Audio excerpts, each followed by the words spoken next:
Welcome to the Canine Classroom, a podcast for dog owners, training professionals, and dog enthusiasts where we discuss training, behavior issues, and everything in between. We're two friends and dog trainers that share a passion for dogs. We're constantly learning and exploring to become better at what we do while also questioning each other and our own thoughts. We're here to provide helpful advice, have open conversations, ask questions, get answers, as well as hear from colleagues and experts in the industry, regardless of method and training style. So take a seat and get your notepad out because class is in session.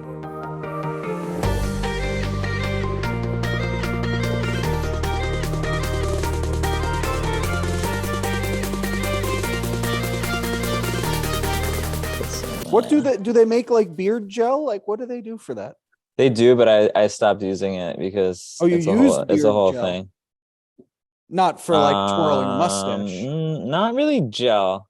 Do you want to go into a whole beard conversation right now? Yeah, I mean, we're recording this. We might as well. So apparently, when you have beards like this, it pulls the moisture away from your, not moisture, but like the oils. It like pulls the oils away from your skin and then it dries your skin out. So like you have like dry, itchy skin underneath your beard. Mm-hmm. The other thing that I have to do that I still do is I like blow dry my beard.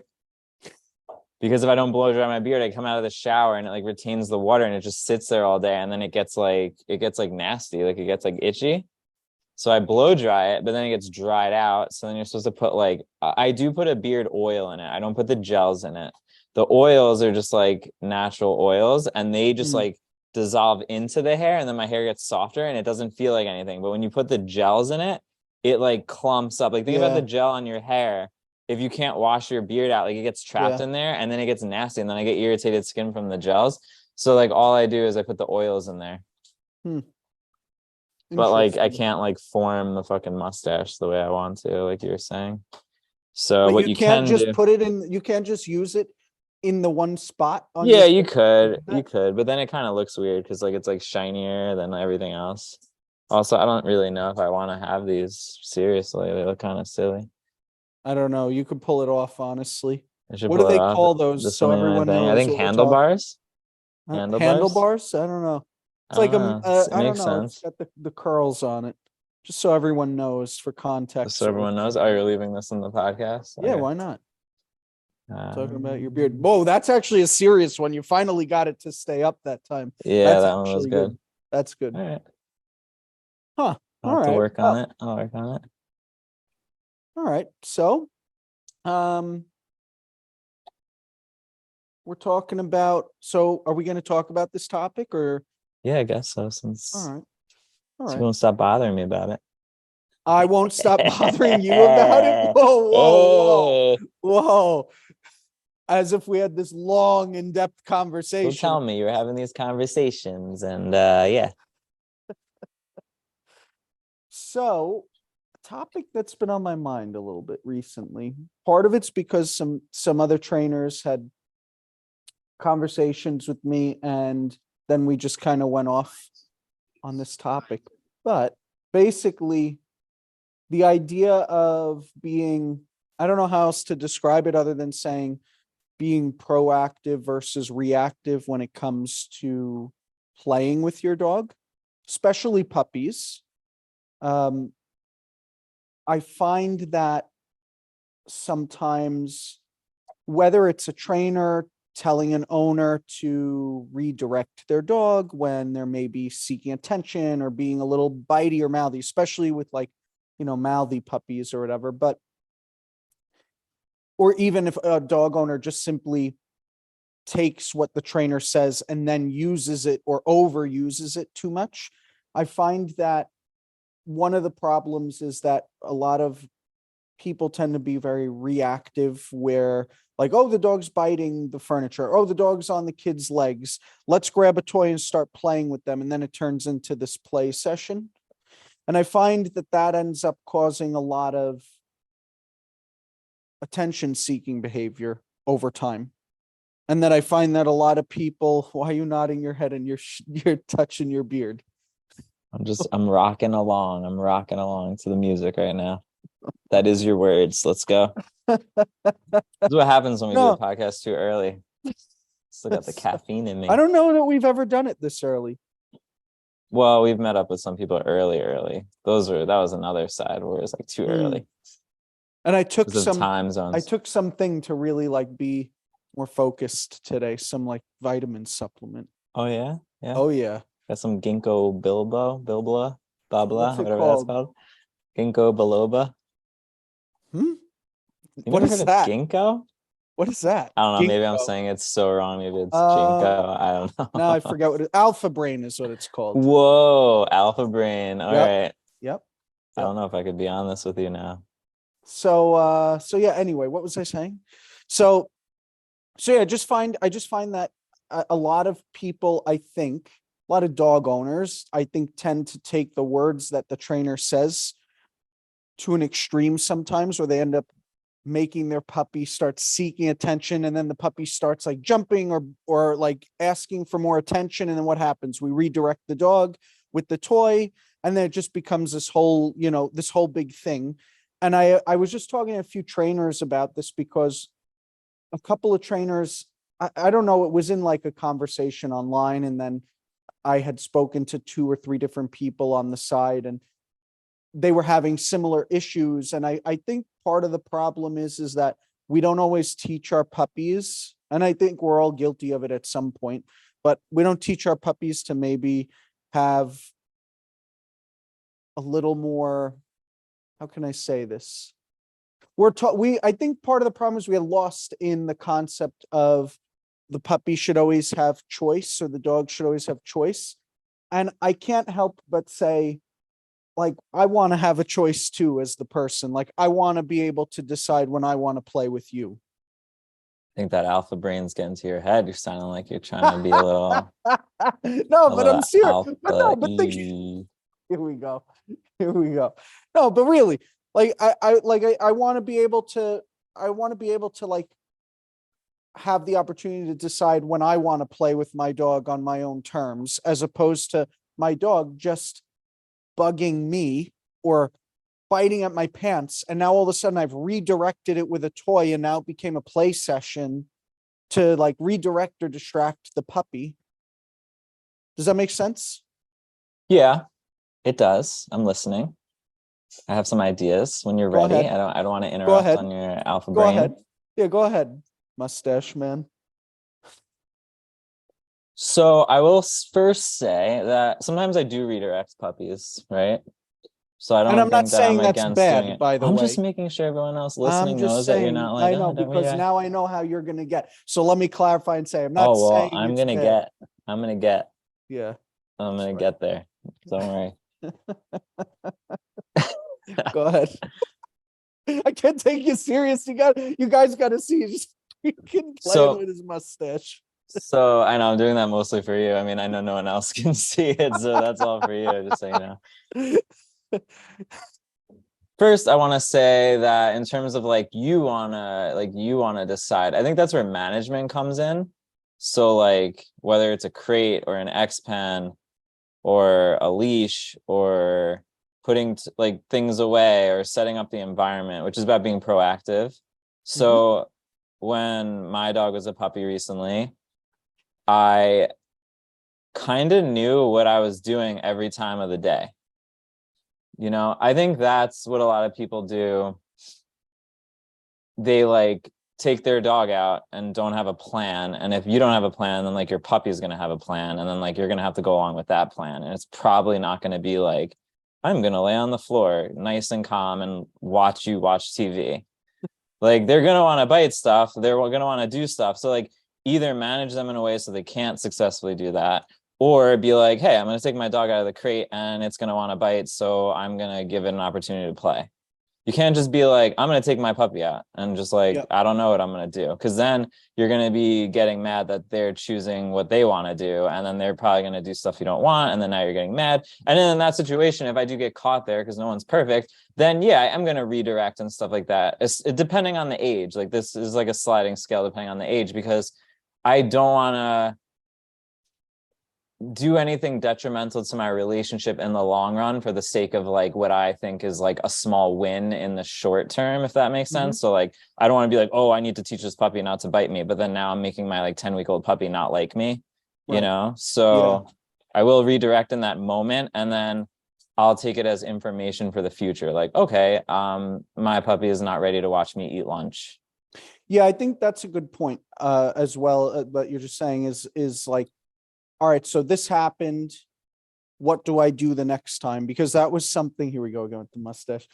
Every time you talk, Every time I talk, you're just gonna do it now. I'm gonna do it. Because that was one of the things. One of the trainers I was talking to was explaining how they were using a certain technique to redirect the dog when the kids were like getting ready for dinner. And so it was always the same thing every night. And what ended up happening, it started getting worse and worse and worse.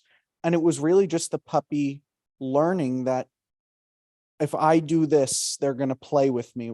It became this routine every night, this attention seeking response.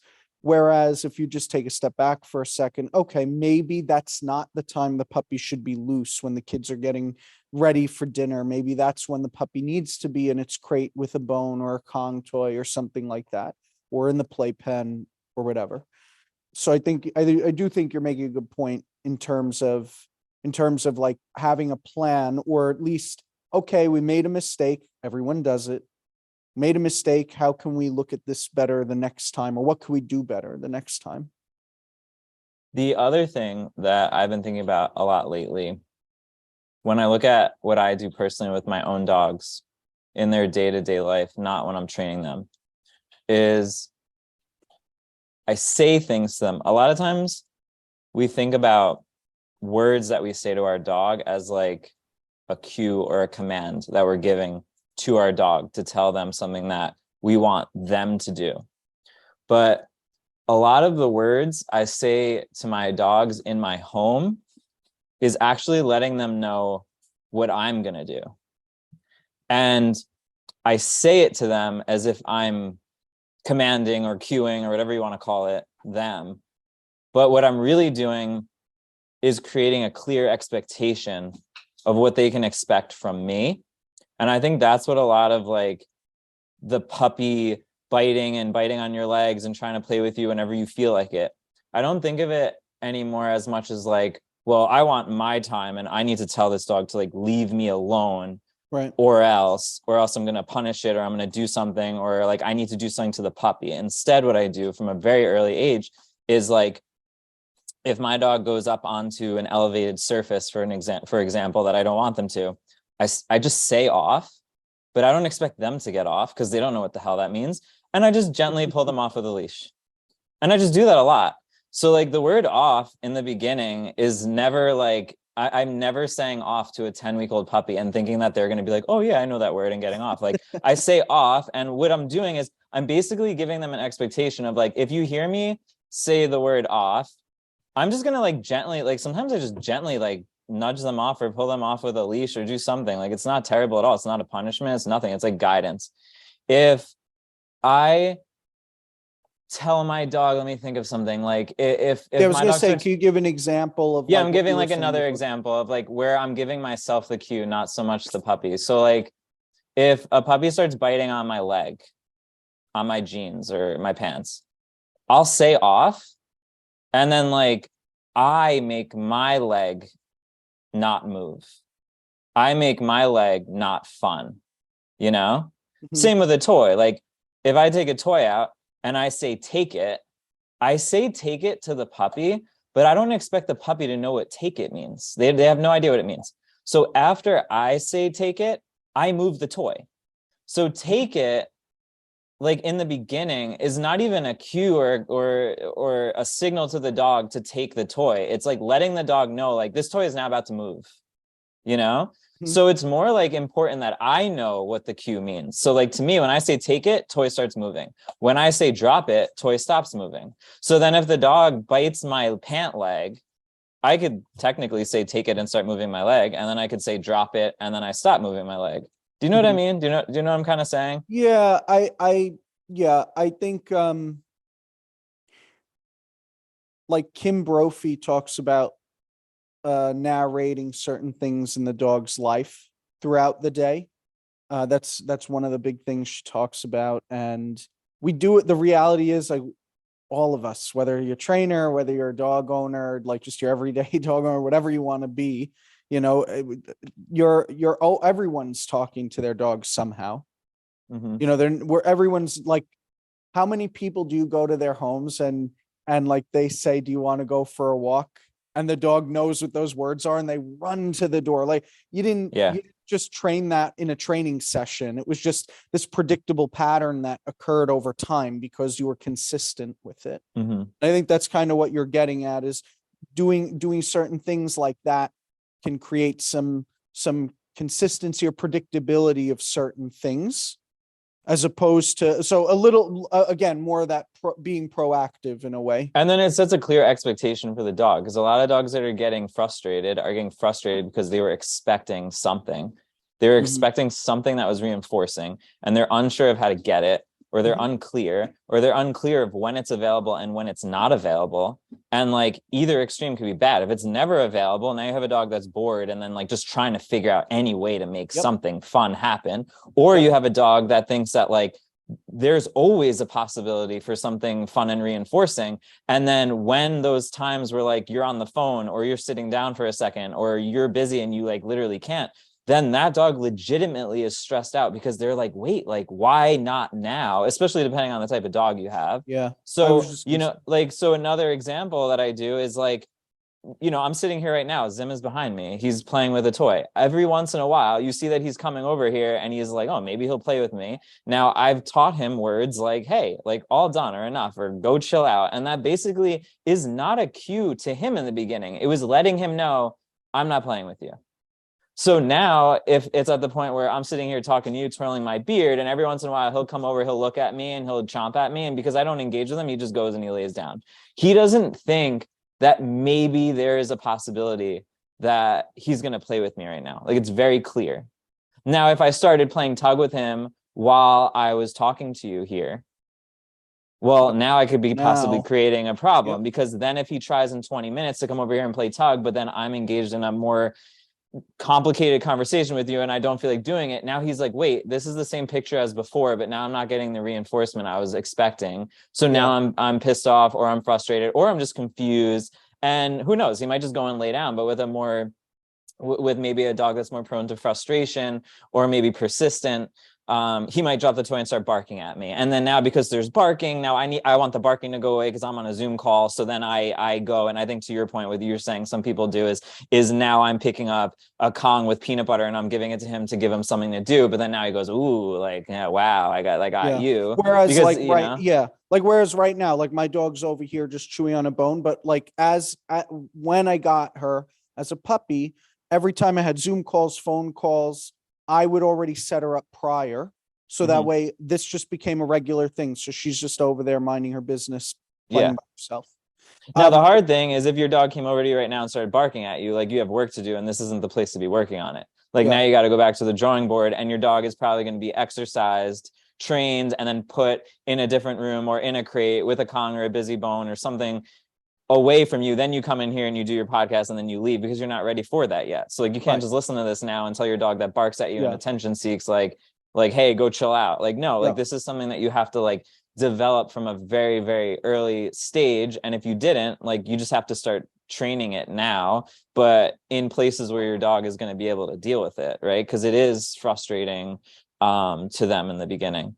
And I guess what to like my point before is, it was kind of going back to what I was saying before. Like I want to be able at times, I don't want the dog to just decide when it's time to play. Like I think that the idea of a dog having choice is good to a degree, but some dogs, depending on maybe their breed or their personality, some dogs might make bad decisions. And I think sometimes we need to also teach owners how to decide like when they want to be proactive. So like if they want to play with their dog, for example, what you said before, using words like saying, are you ready? How many owners I go to that already say that they don't even realize that they're saying it. Like they just, are you ready? And the dog just perks up and they know that it's going to mean something's going to happen. Right. So I think that just teaching owners some structure in that way, I think can be really beneficial, because it can really help a dog who's confused and trying to figure things out, like what you're saying, to your point, where they might be starting to beg for attention or start doing something to create some fun or whatever. And then it just kind of snowballs into something way worse a month later. Yeah. And dogs are really good at picking up little tiny signs. Like, Yeah. an example, every week when we do this podcast, when I say goodbye to you, I guess we say it in a certain way. Like, oh yeah, talk to you later. Zim picks up and gets excited. Like, he knows that it's over and that it's like, you know what I mean? Like, he gets a little amped. So sometimes I'll say that to you, I'll sign off, and then I'll like sit on my computer and just do like whatever. I'll check emails or do something to throw him off a little bit.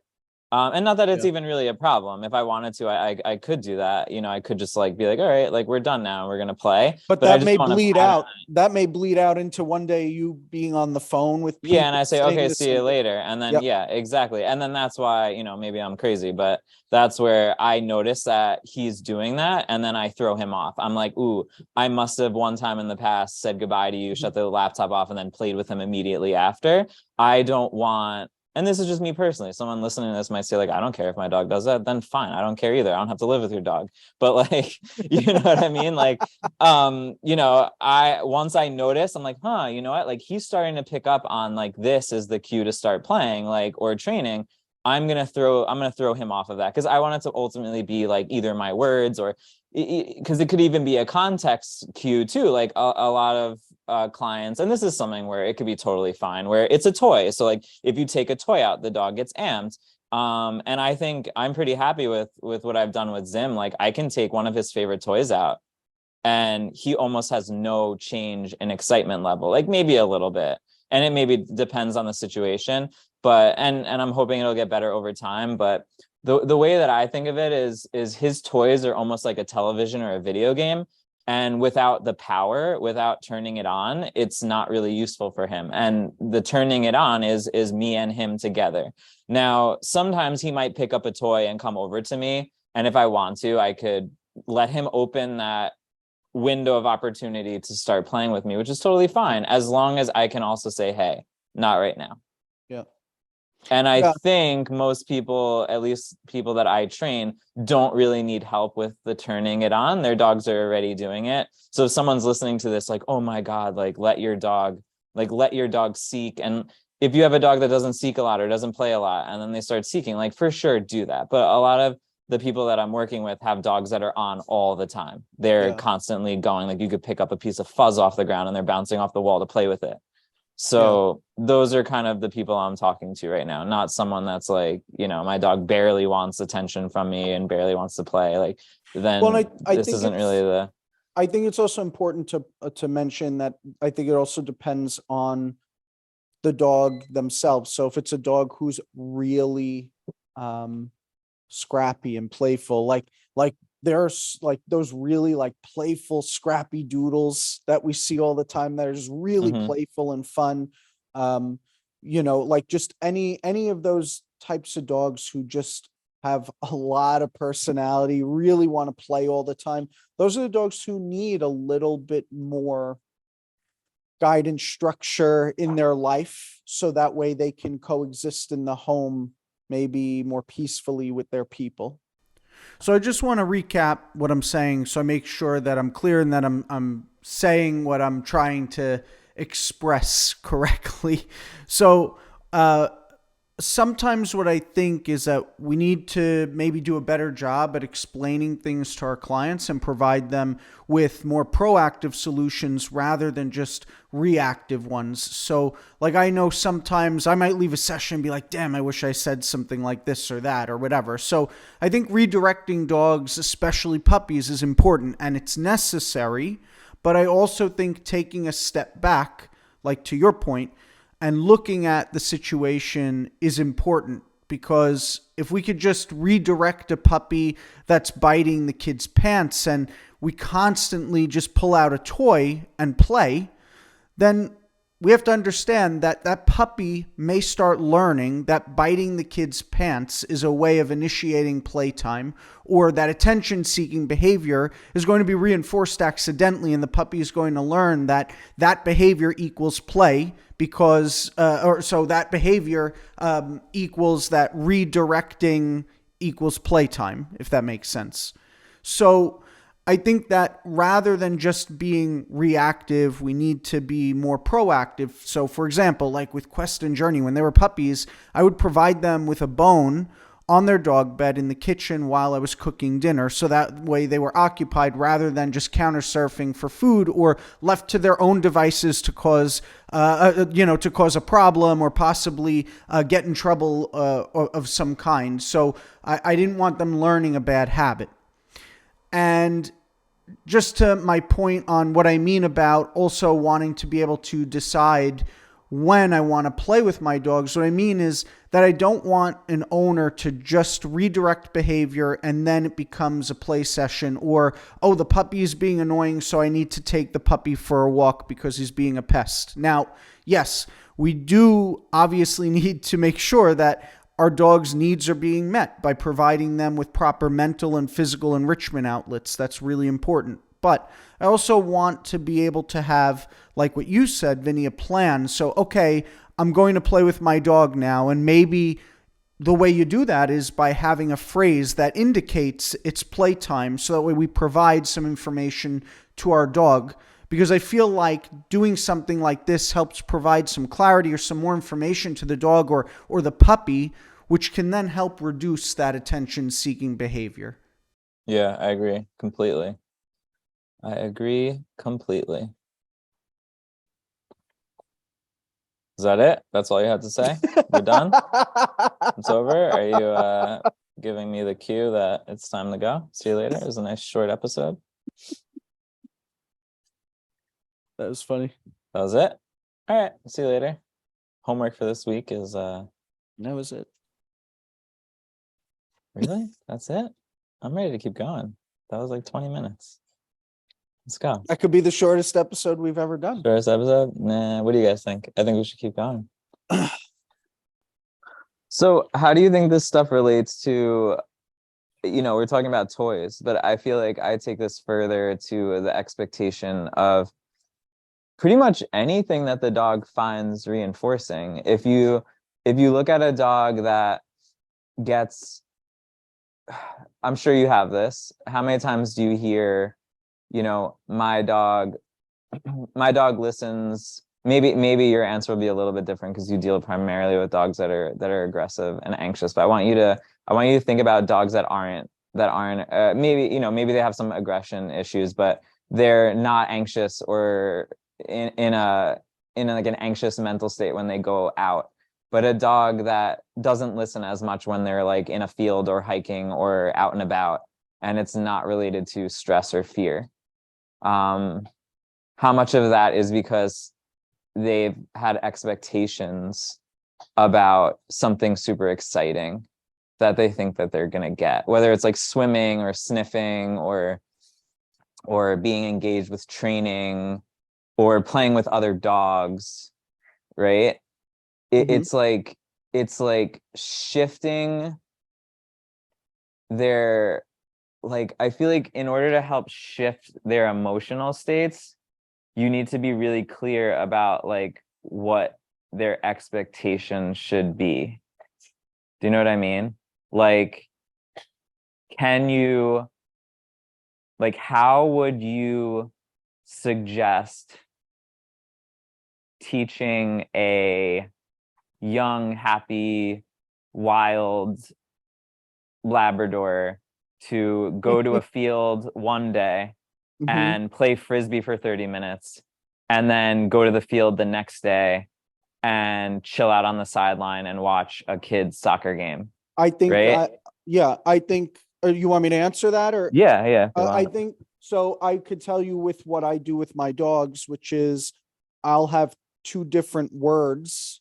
So, or I shouldn't say just two different words or phrases, but like I have different phrases that mean different things to provide that information. So if I say, If I say, are you ready? It's usually an indication for play.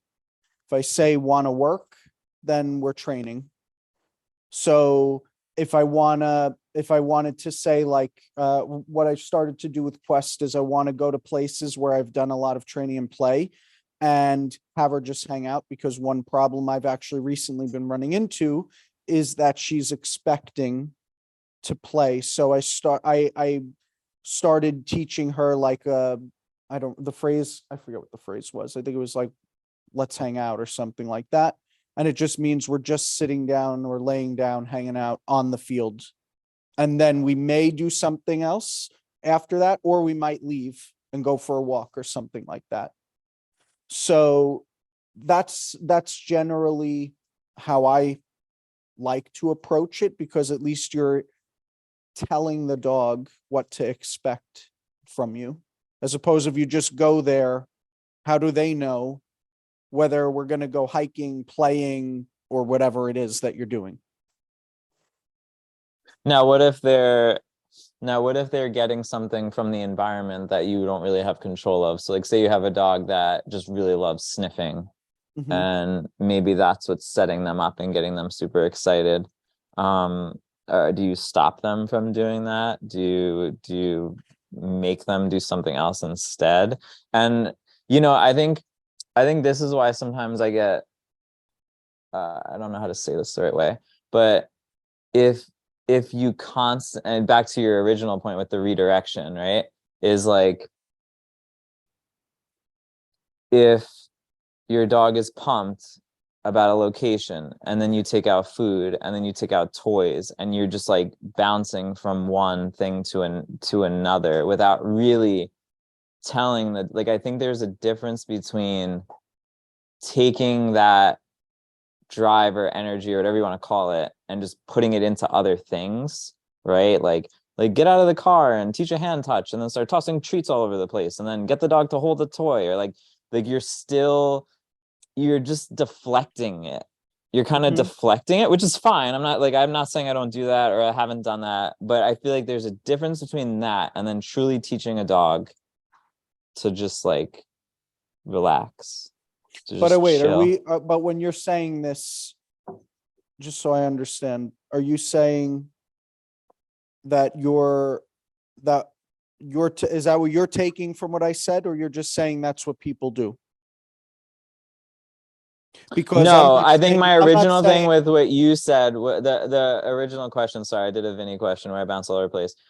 Your example made a ton of sense, and in my mind, and correct me if I'm wrong, it made sense from the perspective of a dog that's going to a place. Like you said, you bring your dog somewhere and then like you do work, like say you play frisbee or you do herding or you do agility or you're doing something with your dog. What I was trying to say is like, what about a dog that like doesn't need to be playing or doing something, but it just finds the environment, like it comes out of the car and it's like, okay, like its thing is not related to the handler, so the handler can't control. Like you could go to the field with a frisbee one day and then the next day keep the frisbee in your jacket or your book bag and say, nope, today we're just going to chill. But like if you have a dog that's super into like sniffing new places, like you can't, block their nose. They come out of the car and like they're accessing it immediately.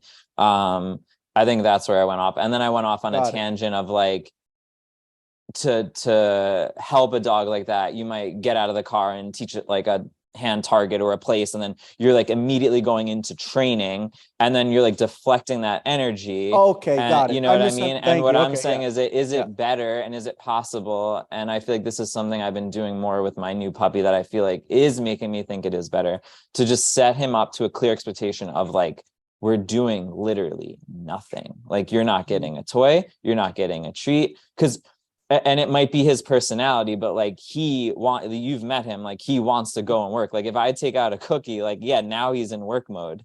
Yeah. And then if I take out a toy, now he's in play mode. And then if he's going back and sniffing, then now he's in sniff mode. So like it was kind of important for me to teach him like an off switch on the move, like I feel like people say off switch a lot as like, can they put their dog away in a crate, or can they like, chill their dog out, in an X pen or in a room or something. But like taking that on the move, first starting, I think it all starts from being able to do it outside of the crate, right? Like being able to tell your dog in your living room, like, hey dude, like don't bite my pants, and go, no, I'm not giving you attention, and like, no, you're not getting trained right now, like you just got to chill. Like you're not going to do this in a field. But if you do it, you know, when they're a puppy with like, whether it's a crate or an X pen or a room or wherever you're teaching them, and then you do it with you in your house, and then you do it in the backyard, and then can you literally bring your dog to a brand new field it's never been to and just be like, hey dude, chill, I'm not doing anything, relax. I feel like there is value to that, and I think it all is related to that same concept of like the expectations, because you know, if you take your dog in the car and the only place you ever go is hiking or to the dog park or to, you know, whatever you're doing, or to a friend's house with a dog and they're playing, well, yeah, once that dog goes in the car, they're already jacked up. And then the one time you need to bring them somewhere and have them chill, well, like their expectation is like, dude, we are getting like, you know, like this is, we're doing this right now. Yeah. You know, so then that's where you might have some behavioral problems where like you want to take your dog to the park one day, but then you want to take them to like a coffee shop the next day. And I think that, so I think to answer your question, there's not, I don't think there's one answer. So I think it's really going to be dependent on the dog. So if the dog is sniffing around because they're a little bit maybe worked up or anxious, sure, I'll let you sniff around and explore if you need to get that out of your system. I do think that there's value in teaching, going off of what you're saying, teaching certain things at home and then being able to bring that on the road somewhere. That way, okay, can you stop maybe excessively exploring and just kind of hang out over here with me right now? You know, so I don't know that, like, I think there are some dogs who, yeah, they're going to just have to go on the sniff. I think that it's important that we teach them to stop or have that off switch, kind of what you're saying. I do think it depends on why the dog is doing it. You know, if some dogs are going to be a little bit too worked up and anxious, does that mean if you stop a dog from sniffing, are they going to get more anxious? I mean, that's a toss up. I think, yeah, maybe some dogs will, but maybe in the long run, it's going to be beneficial for them, possibly, if you can help them learn to just kind of. Yeah, I want to be clear again too, because I'm already like listening to the thoughts in my head of people that might be completely against this. It's hard because I'm against even the stuff that I'm saying, depending on the dog, right? So like, I think it's important. Well, that's why I'm clarifying. Like when I'm talking about this, I'm talking about a very specific dog. Like if you have an anxious dog or a nervous dog, or maybe a dog that's reactive, or a dog that is like, maybe has some aggression issues, or can be aggressive at certain times. Like that's not really the dog I'm thinking about, right? Like, you're at the same page as me with that? Yeah. Like I'm thinking about like the I just wanted to overexcited. clarify. No, I'm glad you are, because yeah, like if you're listening to this and you're like, oh well, my dog is like, well, yeah, we're probably not talking about that. But if you have that like wild, hoppy, bouncy, like vibrator type dog that's just like all over the place, you know, like I think it's also it also is very similar to the leash walking stuff. And I think that's why a lot of the leash walking things that I saw and I tried with my Labrador like never helped me, because it just was like pouring gasoline on a fire of arousal. It was just like up, like longer leash, more treats, pattern games, like reward, and then like look at that, and it's like the dog was like a ping pong ball bouncing around like a maniac, right? Because it was like pop him out of the car, make him do some hand targets, get him between your legs, so start clicking and rewarding, and he looks over there and click and treat. And I'm not talking shit on any of these methodologies, because it depends on the dog, but like I was going to say, I mean, because the reality is, yes, I think that some dogs, it can definitely be fine and work for them. Yeah, for some dogs it can, but like if my dog is on a 6-foot leash, he's gonna hit the end of that 6-foot leash, and if I put him on a 10-foot one, he's running to the end of the 10-foot. If I put him on a 100-foot one, he's running to the end of the 100-foot one. Like it's not like, oh, if your dog's pulling, you just need a longer leash. Like no, Like for some dogs, yeah, and most people, they are too tight on their leash, and like I agree with all that. So I'm not coming out and saying like I disagree with all that.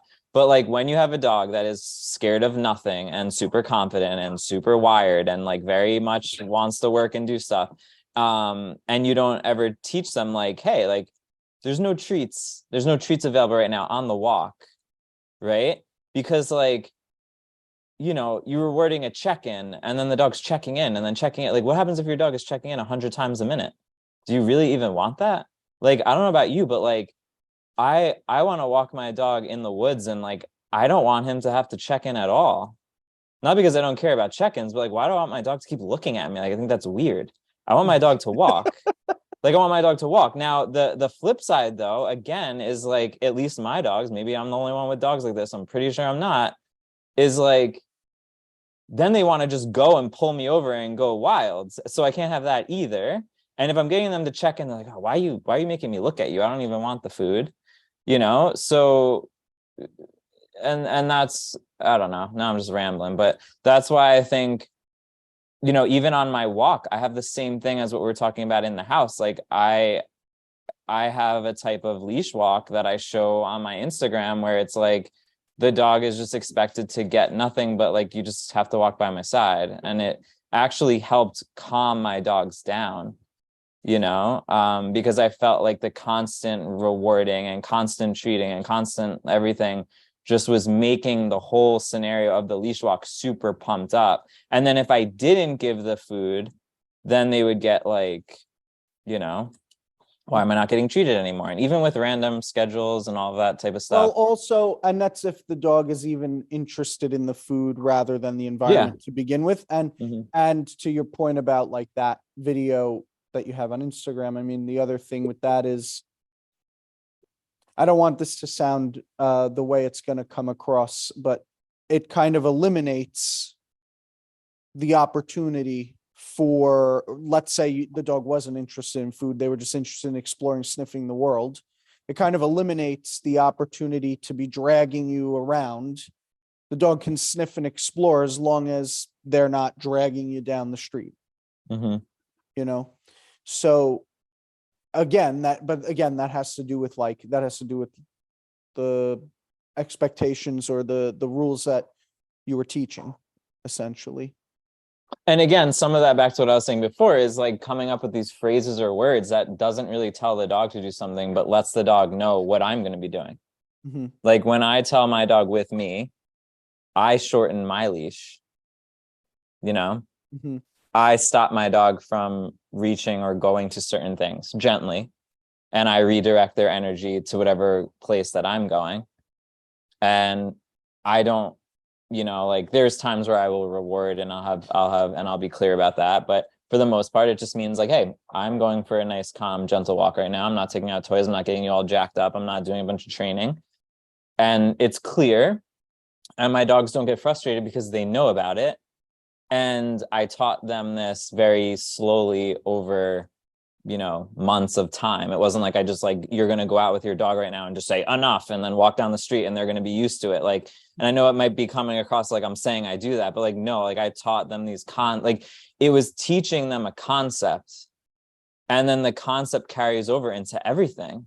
Yeah, and to be clear in terms of like training, since we're saying we're training, we're teaching them, it doesn't even mean that it's something like how you would teach a sit, where it's just this repetitive thing all in one, like sitting, right? Mm-hmm. So for example, it could just simply be that, let's say, what's your word for when you're done playing? Is it I say enough. enough? Okay, so for you, you say enough. So when you say enough, you just stop playing, or you might put the toy away and then go to your laptop or do something, just as an example.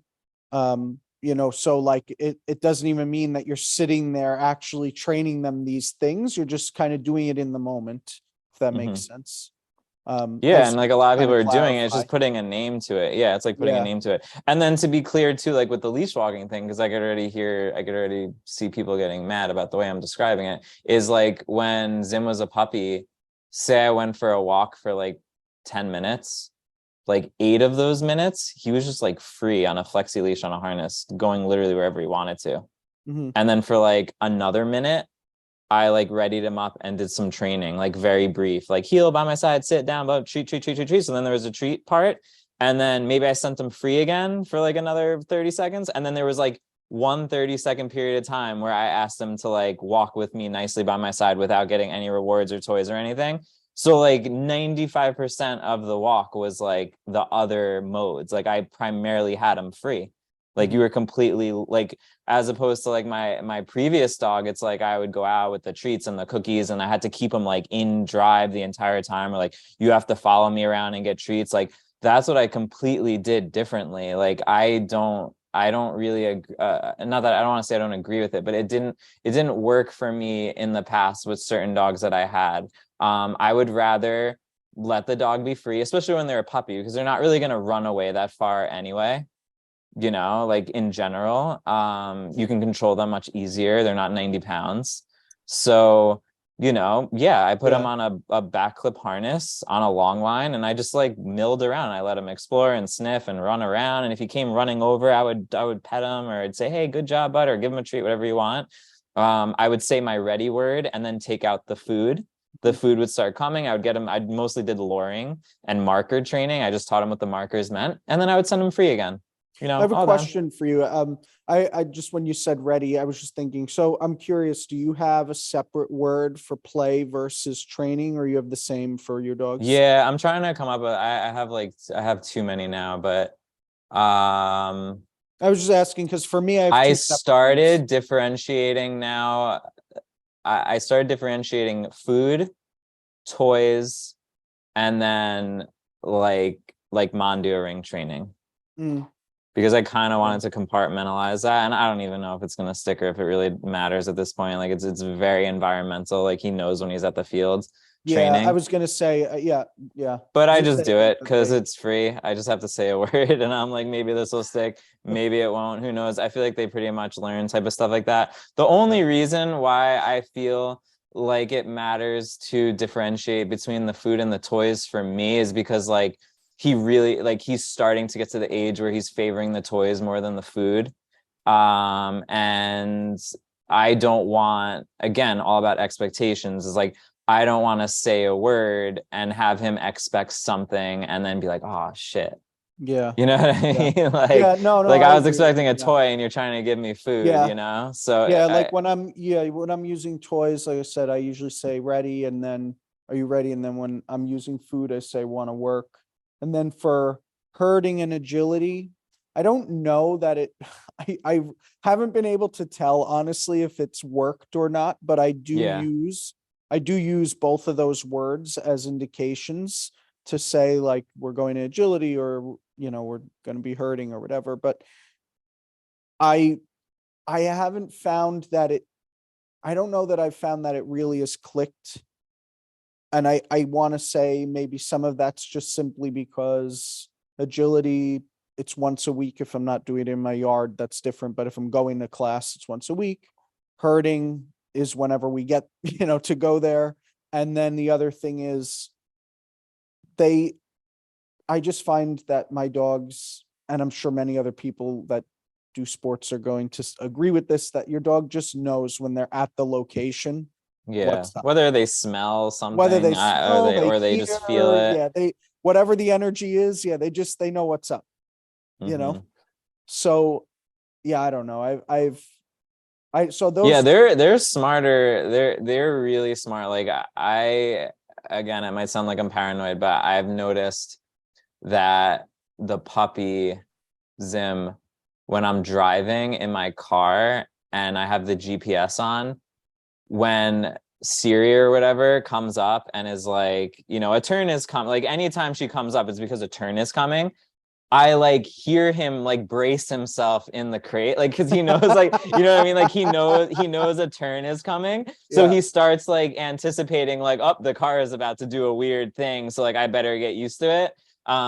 So I remember Baloo used to remember when I would take him to the specific hiking spot because there was like a turn and then a railroad track. I was And there just was gonna, always like a turn in a railroad track, and he would know we would hit the railroad track and he would start getting excited, yeah, I was just you gonna know? say, I notice like with my dogs, I notice especially on my parents' block, like Hmm. when we're on the way, it's a very windy road. So usually like Yeah. one of them will know like, oh, we're getting close. And then if Hmm. we turn on the street and they'll know like the particular bump or Yeah. whatever they Yeah, hit. yeah, yeah, yeah, yeah. No, they totally learn stuff like that. Oh yeah. Which I think is a good time to bring up the fact that like you gotta be aware of this stuff that's cueing them off in the environment.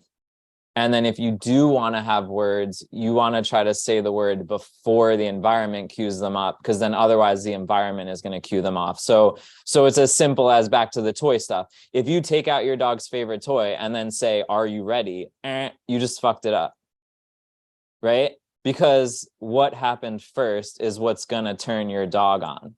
So you want to say, "Are you ready?" Then take your toy out.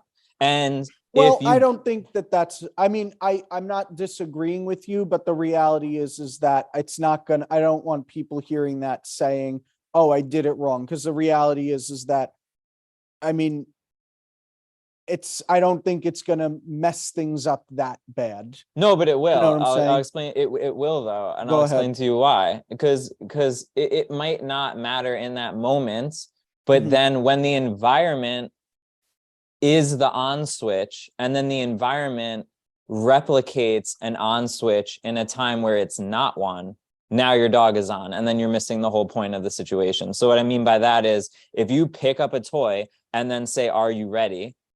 And your dog gets pumped Oh, up from you picking okay. something up, and Yeah. then one day you pick up your cell phone, and then the dog is like, "Oh, you picked up an object, I'm on now." Right? I I mean, see what and you're saying. then the other benefit of it in the future is like I can take my dog's favorite toy and pick it up and walk through my house and put it somewhere else, and he doesn't Yeah. turn on.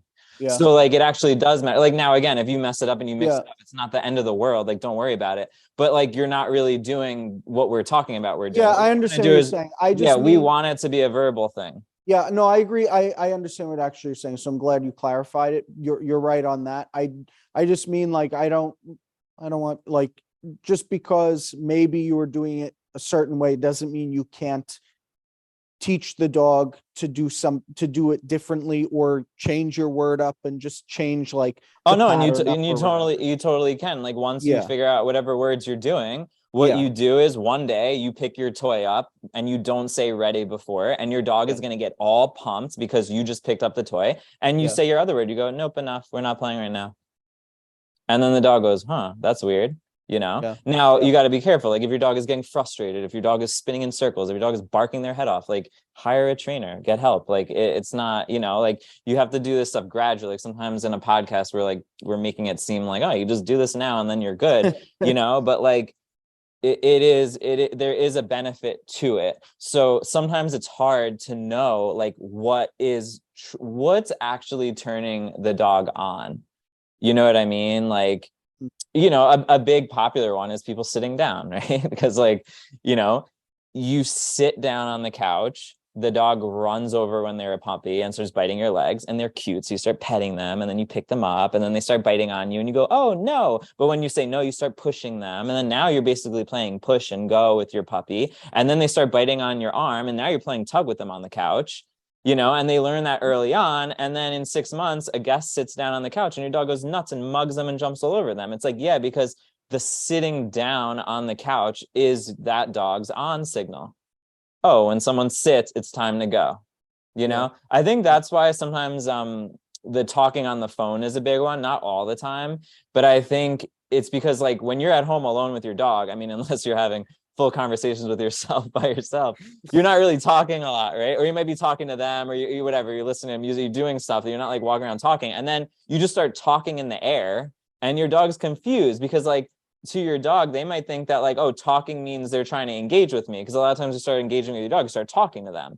So now the dog doesn't know you're on the phone. They just hear that you're talking. So they're like, oh, talking. Like that means treats or food or toys or play or attention. But wait, they're not looking at me. Why? And then they start barking, because it's like, it's almost the equivalent of like you take out a bunch of treats and then you stand in front of your dog and then you don't give them any. They start getting frustrated because, again, like an expectation was set, maybe. And I'm talking about like, this is a possibility. I'm not saying every dog that barks at their owner on the phone is because of this, but it's just one possibility that I've noticed with certain clients, And also the other thing is that we all do this. You do it, I do it. Like when we're doing these podcasts, there are times where our dogs will come over to us and we'll give them attention and not even realize it. Like you remember that one day?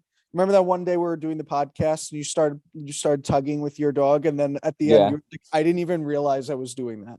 Yeah, and then I was like, this is bad, because then it was like, I didn't even think I brought it up until the next time we did a podcast. And that's actually what happened. Is like the next time I was sitting here talking, then you started bringing that toy over to the chair, and I was like, oh, that was never again. And like, and I mean, like some dogs are going to be like that intense and know right away it worked. And some dogs might try and like maybe come back over, maybe they'll feel it out or whatever. But like sometimes we don't even realize it. So like the Zoom calls or phone calls are a good example, because the person's not physically there with us. Maybe they don't always see you on the other end, depending if it's a phone call or not.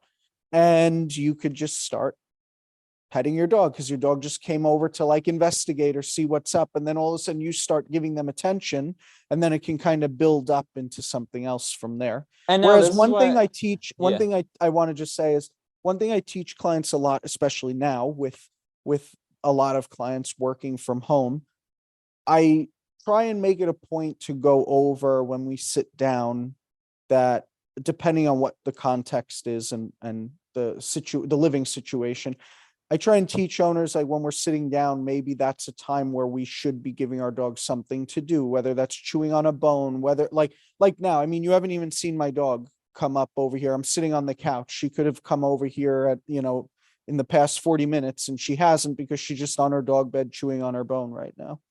And I made it a point when she was younger that when I'm on a call that, okay, I know I have some time that I can set her up to just kind of hang out and be over there with her bone. And I also know, like, all right, that call maybe isn't the most important thing. So I can, like, if I need to go over there and just adjust something, I can.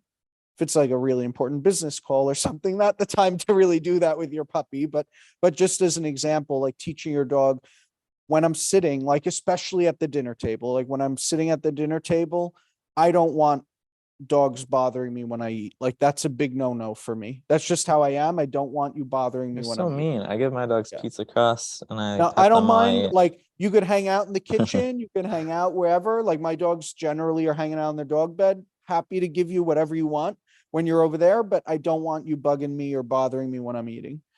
And it was just as simple as, okay, every time I sit at the table, I'm giving you something to keep busy on your dog bed, if that's where I want you, for example. Anyway, no, I like that too. Obviously work on that, get your dog out and active while you're up, and then practice coming in, sitting down, watching TV, sitting down on the computer, going on the phone, whatever you're doing, and then teaching them to settle in a way that you don't have to really be active on that. Like they're maintained. And then back to what we were saying before is, like, once you do some of this stuff, like I can then call my puppy over right now while we're talking and give him attention, or he can come over and like kind of ask for it, and I could give it to him for a little bit. And then once I'm done, I can say, like, hey, all done, go chill out, and then disengage from him. And then instead of him getting all like, wait, like, why are you telling me that? Like, he's gonna go, and I wish we don't have video on this, but like, he just kind of then walks away and settles down. And I think that's important to just bring up is all these little things, all these little like tips and everything are kind of the way that you can get to that point, that end goal in a way. So like what I was saying in the very beginning, that proactive versus being reactive, I'm not saying that redirecting your dog is wrong. I do it. I've done it with my puppies. I mean, like I do it. I show my clients how to do it, but we also need to be proactive by setting up certain things correctly. So when maybe our dog doesn't do something like that the next time, if we don't want it to be that way. So we're not just teaching owners only to redirect the dog every time the dog latches onto your pants when they're teething. Okay, instead, let's set up the puppy so that way maybe they're in the environment to be set up differently. Like I was saying, when I'm eating dinner, my puppy knows, okay, when I eat, I'm going to send you over to the bed. Here's something to chew on instead of bothering me at the table. And then over time, all these little things like enough or ready, or, all the words that you're just kind of, the phrases and things that you're just kind of teaching your dog can eventually, like, they start to kind of just happen on their own as you're being more consistent. So that's where I meant with the proactive versus reactive. Yeah. And then not to open up a whole can of worms, but this is also super important in a multi-dog households, right? Yes. If you have multiple dogs, like the best piece of advice I can give anyone with multiple dogs, because I have 3 now, is each dog should have time where they're isolated. And I don't mean like take one dog and throw them in the cellar or like lock them up in a room. I mean like take one dog out for a walk by itself. Take one dog to the yard and play with it by itself. Take one dog into the basement and do some training by itself. Don't just let wild time, like Zim and Spencer really like each other. And then guess what happened when I would let Zim out of the crate? Guess what? That was a signal to Spencer. That was an on switch for Spencer. Woohoo! It's playtime. It's nutso time, right? Yeah. And then that then made Zim come out of the crate super wild and amped up and crazy, because him coming out of the crate would pump Spencer up, would pump Zim up. And then now a simple action of just letting Zim out of the crate turned into a ready signal for WWF mayhem in my backyard. Yeah. Right. So then now the picture I needed to show was like, okay, you know what, Spencer, like I'm going to put you out in the yard first. You're going to go to the bathroom, and then I'm going to give you frozen busy work in your room. And I'm going to shut the baby gate, and you have a whole room with a frozen food, and you get to work on that. And then I'm going to take Zim out sometimes. Now, sometimes they're all out and I let it happen. Right. And it's just WWF again, but I need to create those, again, predictable expectations, because it can, it gets them freaking amped. Yeah, now you did open a can of worms, because then that goes into the whole thing about, for me, when I have clients who have multiple dogs, a lot of people, and I'm not saying this in any bad way, but I think a lot of dog owners look at, oh, well, it's a friend for the other dog. And maybe they are friends, maybe they like each other, but the reality is siblings, cousins, friends, they all need alone time.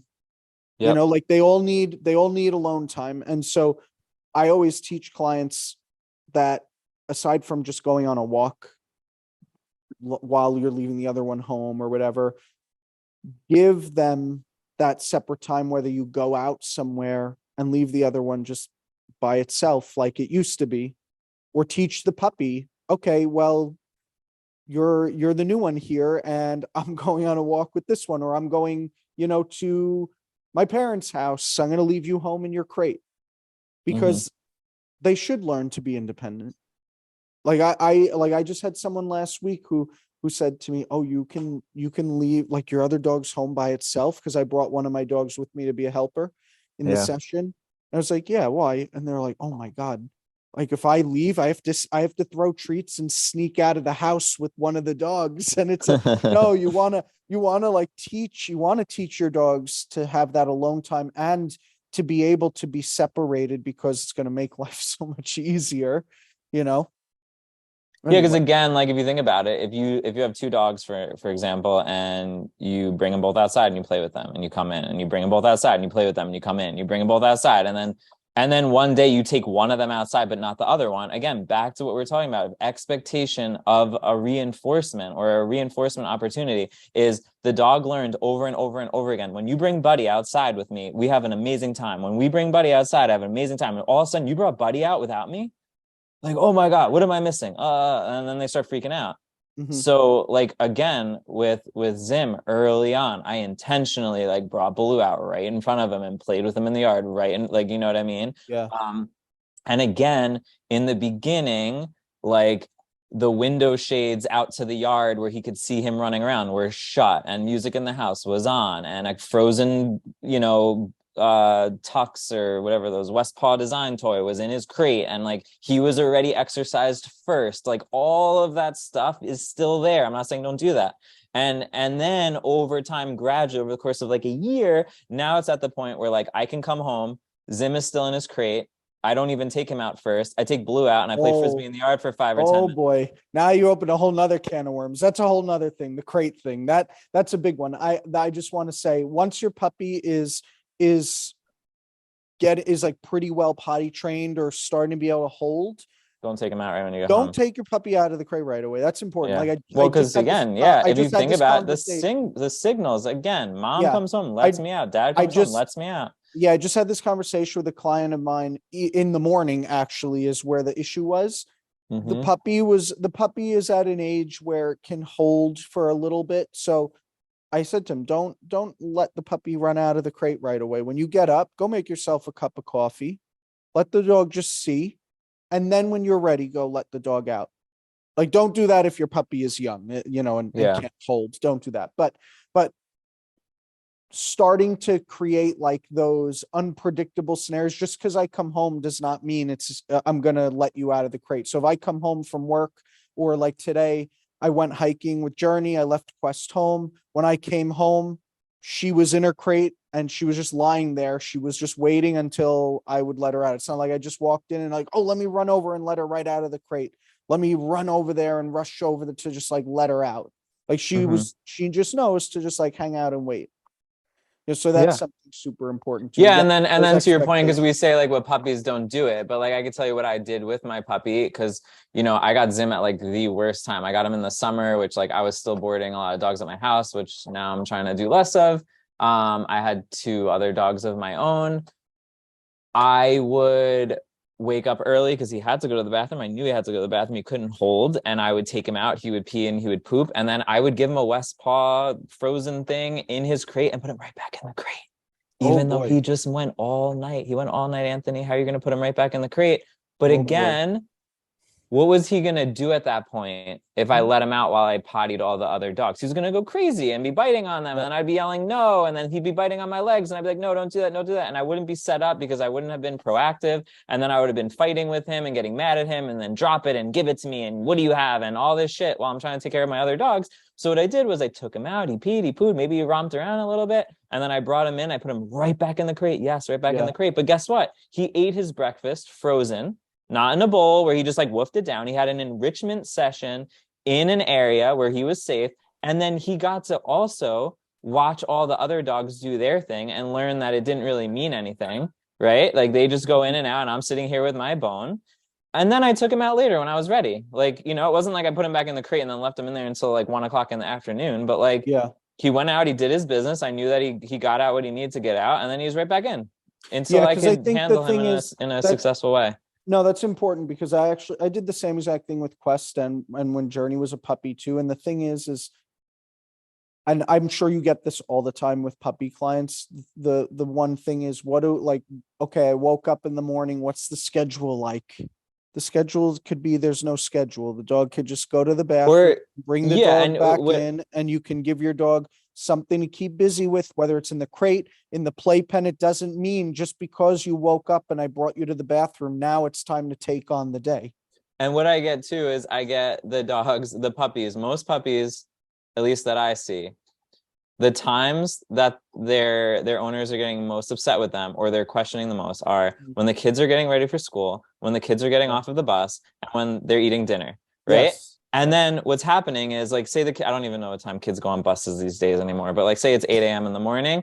Like they tell me that the puppy wakes up at 7, is like an angel and fine. And then from 7:35 until 8 o'clock, the time that's most busy, the dog is crazy and biting everyone and jumping on the counters and going nuts. And then the kids go on the bus and then the puppy sleeps in the kitchen on the floor and we don't do anything with it.